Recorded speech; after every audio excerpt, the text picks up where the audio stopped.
Hello నమస్తే అందరికీ. ఈరోజు పిల్లల లంచ్ బాక్స్లో సింపుల్గా ఈజీగా టమాటా రైస్ ఎలా చేయాలో చూద్దాం. స్కిప్ చేయకుండా ఎండ్ వరకు చూడండి. ముందుగా ఒక ఉల్లిపాయ కట్ చేసుకుంటాం, అలాగే ఒక టమాటా కూడా కట్ చేసుకుంటాం.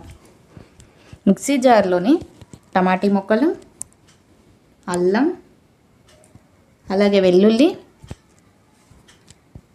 4 పచ్చిమిర్చి, 1 స్పూన్ జీలకర్ర, 3 మిరియాలు వేసుకొని గ్రైండ్ చేసుకొని పక్కన పెట్టుకోవాలి. ఇప్పుడు స్టవ్ ఆన్ చేసుకొని కుక్కర్ పెట్టుకొని అందులో ఆయిల్ వేసుకోవాలి. ఆయిల్ బాగా హీట్ అయిన తర్వాత మిరియాలు, లవంగాలు, 1 దాల్చిన చెక్క, 5 ఎండుమిర్చీలు, అలాగే ఉల్లిపాయలు వేసుకోవాలి. ఇక్కడ నేను బిర్యానీ ఆకు వేయడం మర్చిపోయాను.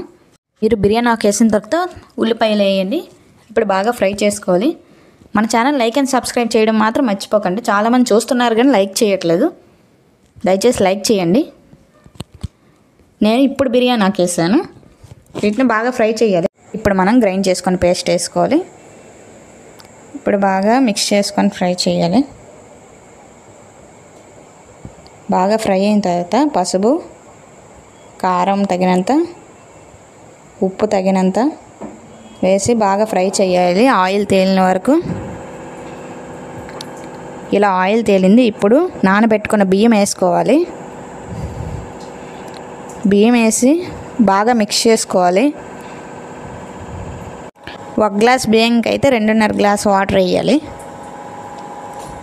ఇప్పుడు బాగా మిక్స్ అయిన తర్వాత వాటర్ వేసుకోవాలి.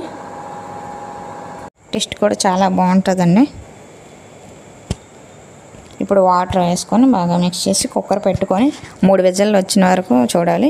తర్వాత స్టవ్ కట్టేసి పక్కన పెట్టుకొని మూత తీసి చూస్తే చూడండి టమాటా రైస్ రెడీ. సింపుల్గా టేస్టీగా ఇలా చేసుకోండి. వెజ్ పులావ్ కన్నా బాగుంటుంది.